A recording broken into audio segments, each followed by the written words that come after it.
ששחייל ממצוא ורחוק מפנינים נכרה בוטח בו לב בנו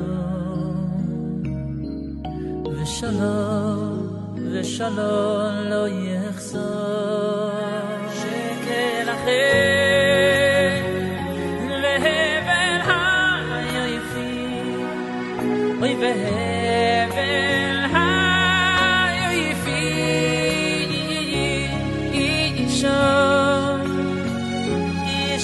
ירס אשר היא תזענו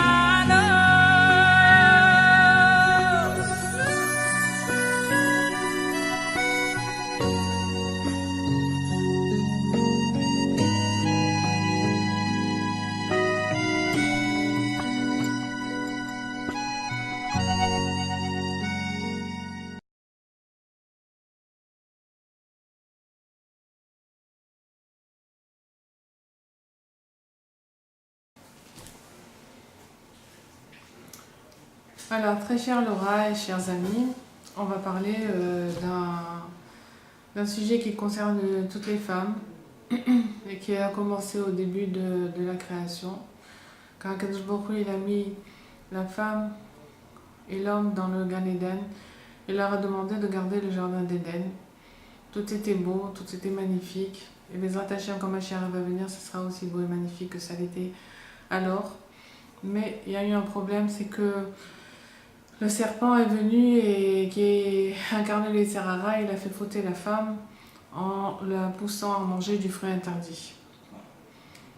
Ce fruit, il était beau au discernement. La femme, quand elle a vu le fruit, elle s'est dit il est beau pour comprendre. C'est pas qu'elle avait envie de manger un fruit, c'est qu'elle savait que si elle allait consommer ce fruit, elle allait comprendre des choses. Et la preuve, c'est que on dit que c'est écrit qu'ils ont ouvert les yeux quand ils ont consommé du fruit et ils ont vu qu'ils étaient nus. Alors le Yetzer Hara, il a convoité la femme et pour se marier avec elle, tout simplement. Et il l'a fait tomber dans le sens où elle avait rajouté à l'ordre d'Akadosh Baruch Hu. Akadosh Baruch Hu, il avait dit de ne pas manger de l'arbre. Et elle a dit il ne faut pas toucher. Et quand elle lui a dit ça au serpent, il a poussé. Et quand elle a poussé, il a poussé et qu'elle a touché de la larme, elle a vu qu'il ne s'est rien passé. Donc il a dit tu vas voir, si tu manges du fruit, ben, il ne va rien se passer. Parce que Akadosh Baruch Hu, tout simplement, il ne veut pas que vous mangez du fruit. Sinon, vous allez créer des mondes. Il sait que vous allez créer des mondes si vous mangez du fruit. Parce que lui, il a mangé de ce fruit. Créer le monde. Elle savait comme ça intuitivement parce qu'elle était construite pour créer des mondes, parce que l'enfantement c'est créer un monde. Un homme c'est un être humain, c'est un monde entier. On dit que c'est un microcosme. Si on voit physiquement, physiologiquement, un homme il contient tout ce qu'il y a dans le monde entier. Jusqu'au fer, au magnésium, à l'eau, à la terre, à l'air. Tous les composants du monde entier ils sont dans l'être humain. Pourquoi ? Parce que quand Akadosh Baruch Hu, il a créé l'homme, et ben, il a pris de la terre et des quatre coins du monde et des composants des quatre coins du monde pour créer l'homme. Alors la femme, elle savait intuitivement qu'elle allait enfanter, mais elle ne savait pas comment, quoi. Et le serpent, il a attrapé sur ce point-là, il a dit il ne veut pas que vous créez des mondes, donc il ne veut pas que vous mangez de ce fruit. Et voilà, elle s'est tentée, et puis comme elle avait peur que son mari il aille en trouver une autre, alors elle lui a fait manger du fruit. Est-ce qu'il y avait des femmes à l'époque ou pas ?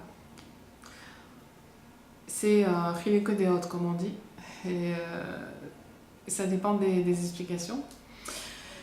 En tout cas, voilà, c'est ça qu'elle avait peur, donc elle a fait manger. Et voilà, à partir du moment où ils ont mangé, Alors leurs yeux se sont dessinés, c'est-à-dire qu'ils ont ouvert les yeux, ils ont vu qu'ils étaient nus, ils sont allés se cacher. Alors Akadosh Baruch Hu, il savait, mais il voulait que l'homme il fasse vidouille, il se repente, qu'il reconnaisse sa faute. Alors il a dit Ayeka, où tu es? Ayeka, où tu es? On dirait que cette question, elle est en nous depuis le début, elle est très très profondément ancrée en nous. Ayeka, où tu es? Parce qu'on se pose toujours la question où on en est. C'est une question aussi angoissante, hein. On va pas dire que l'existentialisme et tout, ça met dans un malaise. Et on est obligé de passer par là pour faire tchouva de toutes les façons. Hein. Il faut se rendre compte de là où on est et qui on est. Alors, Akadosh Baruch Hu, il a dit Ayeka. Et l'homme, il a dit ben, je suis là, je me cache. Il a dit mais pourquoi tu te caches? Il dit parce que je suis nu. Il dit qui c'est qui t'a dit que j'étais nu? Est-ce que tu as mangé de cet arbre-là que je t'ai interdit, du bien et du mal? Alors elle a dit ben c'est ma femme. Bon, enfin bref.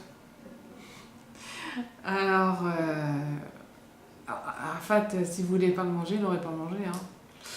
Kitsu.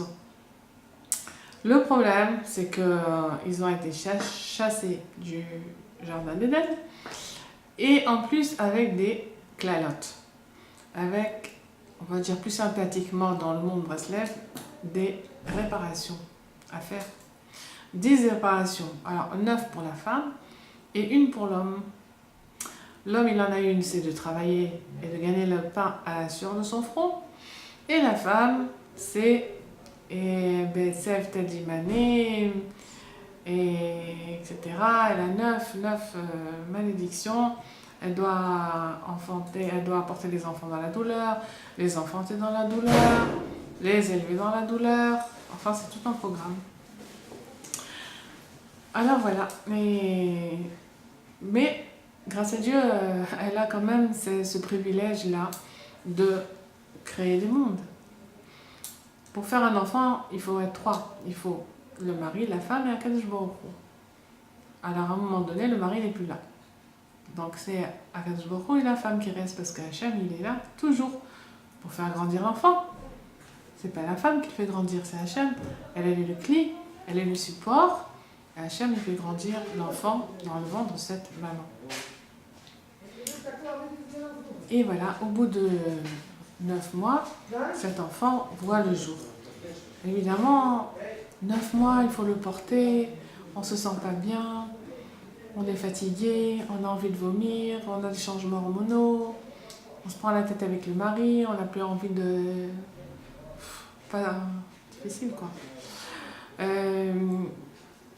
Donc c'est une période très dure, on a mal au ventre, on a mal au dos, on a envie de se reposer, on a envie de voir personne, on n'a pas envie de manger, on a envie de oui manger, une fois qu'on a mangé, on a trop mangé, on a mal au ventre, on ne sait plus dans quelle position se mettre, on dort mal, on se met d'un côté de l'autre, enfin c'est... Jusqu'à ce qu'il arrive le moment crucial, qui est le moment de l'accouchement. Alors à ce moment-là, accrochons-nous. Alors, le moment de l'accouchement, évidemment, la souffrance, c'est une réparation. Évidemment. Baruch Hashem, c'est une réparation, ça répare la faute de Rava, de la mère, de tout vivant. On ne peut pas dire que c'est de sa faute et si j'aurais pas été là-bas, si j'aurais été là-bas, je n'aurais pas fait. Non. J'aurais fait exactement la même chose parce que j'étais en elle. Alors, je suis obligée d'accoucher dans la souffrance.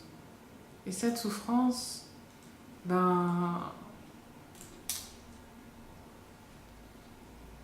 cette souffrance, elle est très grande.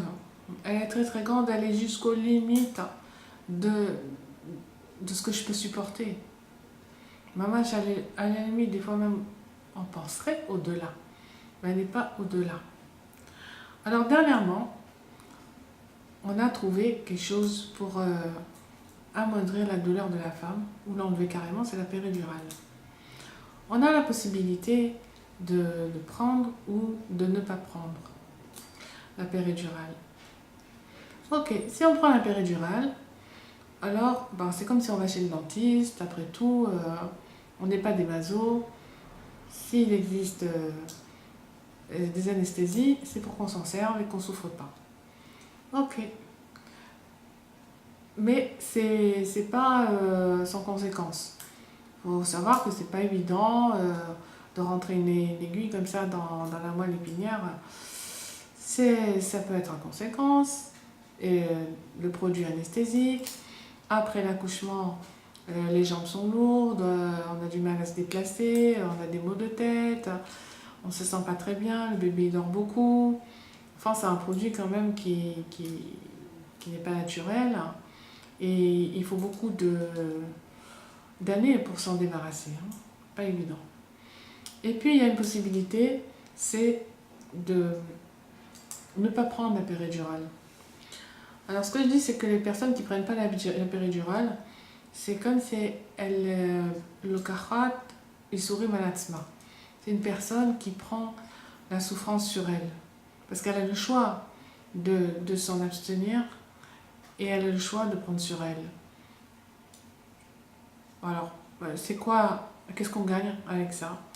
On gagne, bon, d'accord, évidemment qu'on n'a pas de produit et qu'on ne se met pas dans une sakana, en danger, et que c'est un accouchement qui est naturel et que depuis que le monde est monde, ben c'est comme ça qu'on accouche. Pendant des milliers d'années, les femmes ont accouché comme ça et puis voilà, on est là aujourd'hui, ça veut dire que ça a marché. Et d'un autre côté, c'est dur, ça fait très mal. Ça fait très mal. Alors pourquoi vouloir souffrir si on peut s'en passer? Ben, étant donné qu'Akadosh Baruch Hu, il a dit tu vas enfanter dans la souffrance, si je dis je ne prends pas la péridurale parce que je veux que la parole d'Akadosh Baruch Hu elle se réalise, alors je prends sur moi de réaliser cette parole-là, d'enfanter dans la souffrance. Mais je gagne quelque chose avec ça. Je sais pas que tu m'as dit, hein. Mais je gagne quelque chose avec ça. C'est que l'expérience de l'accouchement, il est extraordinaire. D'abord, à chaque contraction qui vient, je peux faire une avoda, un travail extraordinaire de purification. Ça veut dire que à chaque contraction, je vais me dire, ça fait mal. Donc, au lieu que ça aille comme ça dans l'air et que, aïe, ouais, truc et tout, et j'en peux plus, je me concentre et j'oriente ma souffrance vers quelque chose de positif. Je la transforme en une force positive, qui va être une force de kapara, une force qui va me nettoyer, qui va me purifier.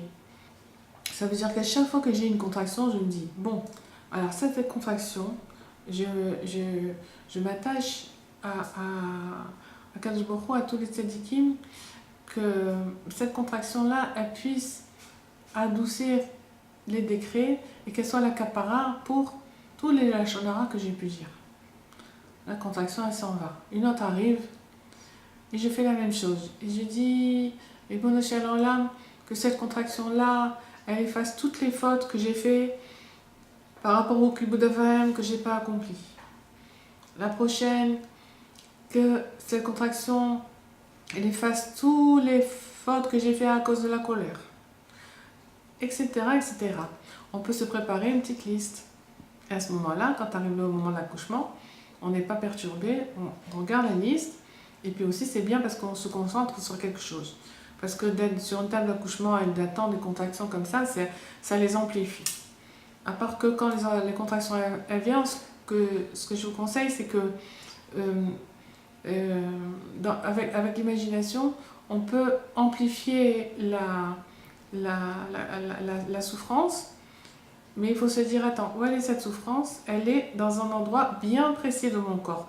Elle n'est pas dans mes jambes, elle n'est pas dans mes mains, elle n'est pas dans ma tête, elle n'est pas dans le haut du corps, elle est vraiment un endroit très spécifique, donc je vais me concentrer sur cet endroit-là et je ne vais pas l'extrapoler sur tout le corps.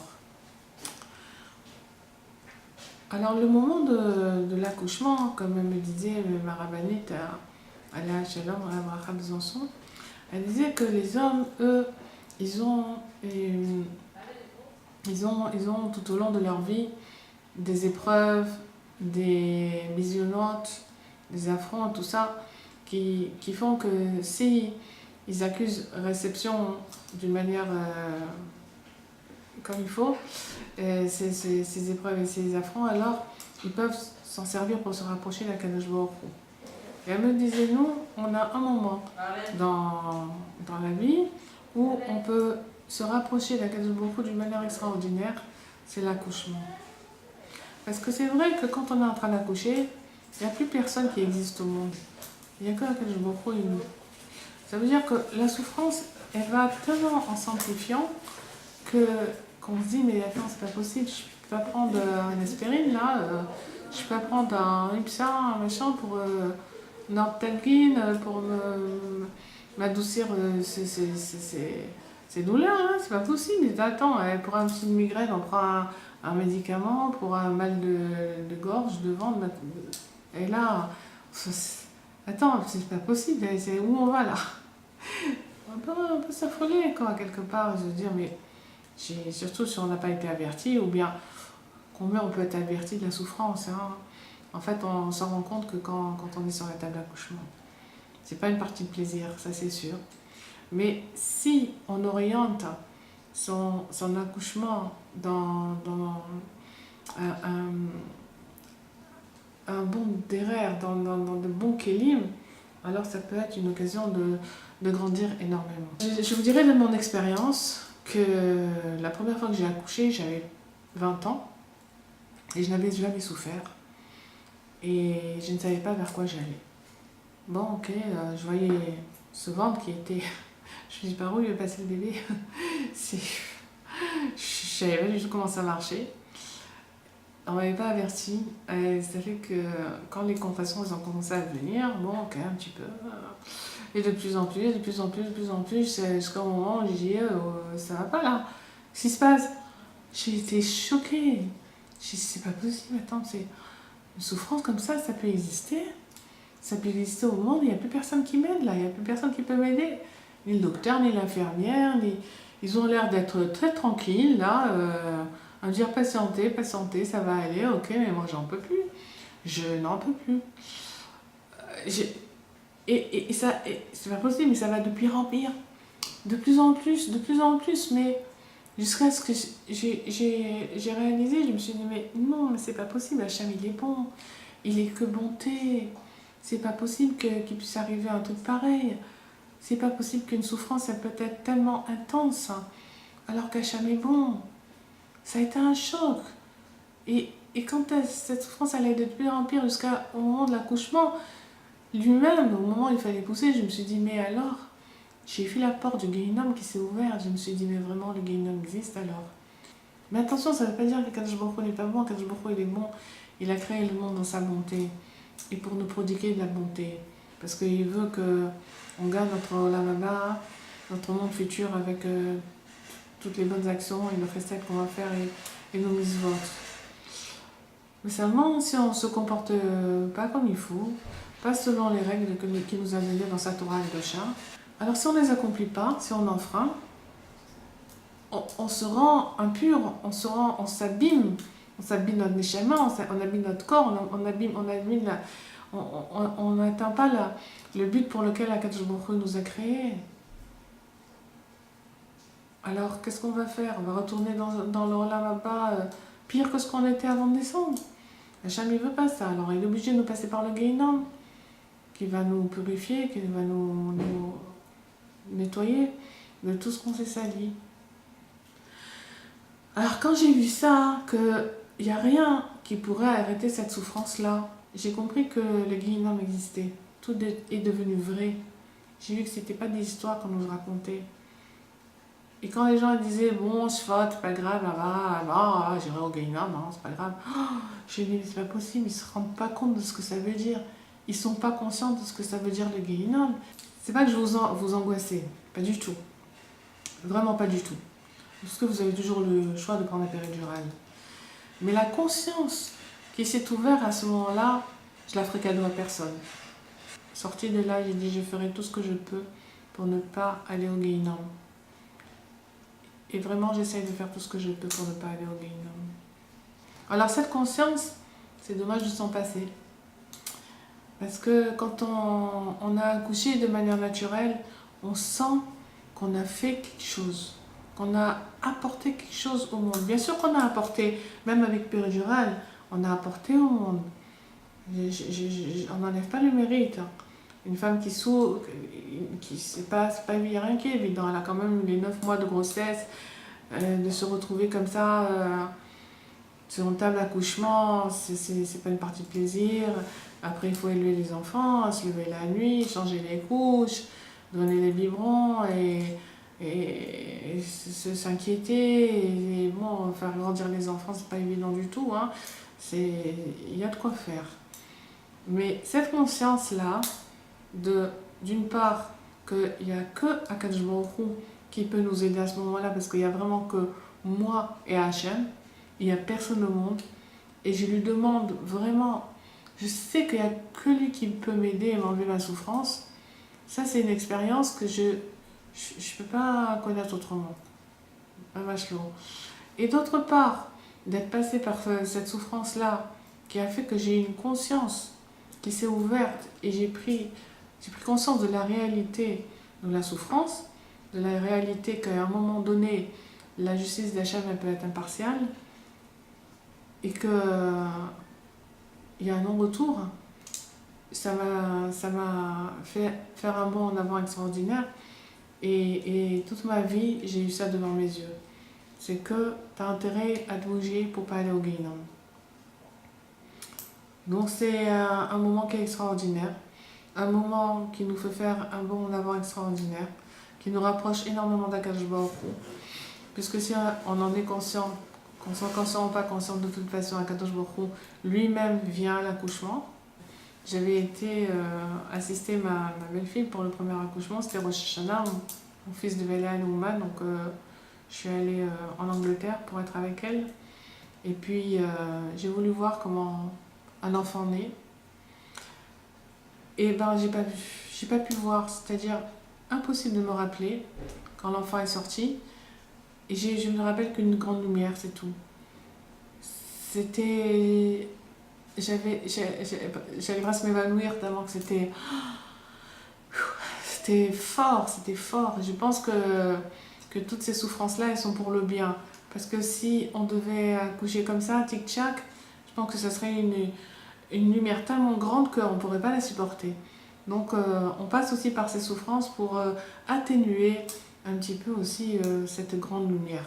Parce que imaginez un être humain qui sort d'un autre être humain quand même, c'est waouh. Donc il y a quelque part où ça atténue la lumière et qu'en tout cas c'est mes rappels avonotes, ça efface des péchés, c'est d'une grande réparation. Quand Mashiach arrive à venir, il y aura plus de souffrance. Comme du temps du Gan Eden, quoi. Normalement, comment ça devait se passer, c'est que la femme, elle devait concevoir et accoucher le jour même. Elle ne devait pas attendre 9 mois, et elle ne devait pas accoucher dans la souffrance. Une chose qu'on nous apprend à faire quand on va accoucher, c'est de respirer. La respiration est très importante pour l'accouchement. Qu'est-ce qu'on nous dit dans la préparation? On nous dit la respiration du petit chien. Alors, on va pas faire la respiration du petit chien. Hein. Nous, on est des juifs, on est des Shamak Tosha. On va pas se mettre au niveau des petits chiens. Mais on va se concentrer sur la respiration. Alors, l'exercice, c'est comme ça. C'est que quand on va expirer l'air de nos poumons, on va se séparer de tout ce qu'il y a de négatif en nous. On va sortir tout le roi rat, les mauvaises choses qui sont en nous. Et quand on va inspirer avec la kavana d'inspirer le roi Chaim des tzadikim. Que le roi du tzadik, il vient en nous et il nous donne les forces d'accoucher. Voilà. Donc c'est très important la respiration. Il faut bien respirer et avoir la kavana et se remplir du roi Chaim des tzadikim. Et ce roi Chaim, il va aussi aller dans l'enfant. Il va l'aider à passer du stade où il était tout pris en charge dans le ventre de la maman, où il avait sa parnassa sur place, où il nageait, il était content, il avait le malach qui étudiait avec lui la Torah, il n'avait aucun besoin, tout était là. Et maintenant, il va sortir à l'ère de ce monde et il va commencer à crier, à crier. Tout le monde attend ce premier cri de l'enfant. On attend, ah ouf, Baruch Hashem, il a crié. Et Rabbeinu nous dit que quand l'enfant il crie pour attirer le da'at. Quand maintenant il est sorti du ventre de la maman, où il étudie la Torah, maintenant il n'est plus abreuvé de cette Torah. Alors dès qu'il sort à l'heure du monde, il crie parce qu'il veut attirer le da'at. Donc à chaque fois que vous entendez votre bébé pleurer, ne vous inquiétez pas. Il est en train d'attirer du da'at. Et puis aussi, il est en train de se faire les poumons. Donc n'accourez pas tout de suite dès que votre bébé pleure, avec la sucette, le bouchon, zéro. Non, il faut le laisser un petit peu pleurer. Hein. Ça lui fait du bien, ça lui ouvre les poumons. Et il faut le laisser respirer et aussi le laisser crier pour attirer le da'at. Oui, le cri, Rabbeinu il dit, ça attire la conscience. Alors voilà mesdames, Kol hakavod lachem, qu'Akadosh Baruch Hu vous aide à accoucher Bisha Tova en bonne santé et que vous puissiez élever vos enfants dans la facilité, dans la joie. Et merci pour tout ce chesed, cette bonté que vous faites avec toutes ces neshamot qui viennent dans ce monde. Rabbeinu il dit que Mashiach reviendra quand toutes les neshamot seront descendues. Et chaque bébé que vous faites venir dans ce monde, eh bien, Baruch Hashem, c'est un pas de plus vers la Géoula. Maintenant, on va faire une fila a composé Rabbi Nathan dans les Likutei Tefilot, ce qui concerne la femme qui accouche, c'est la tefila Lamed.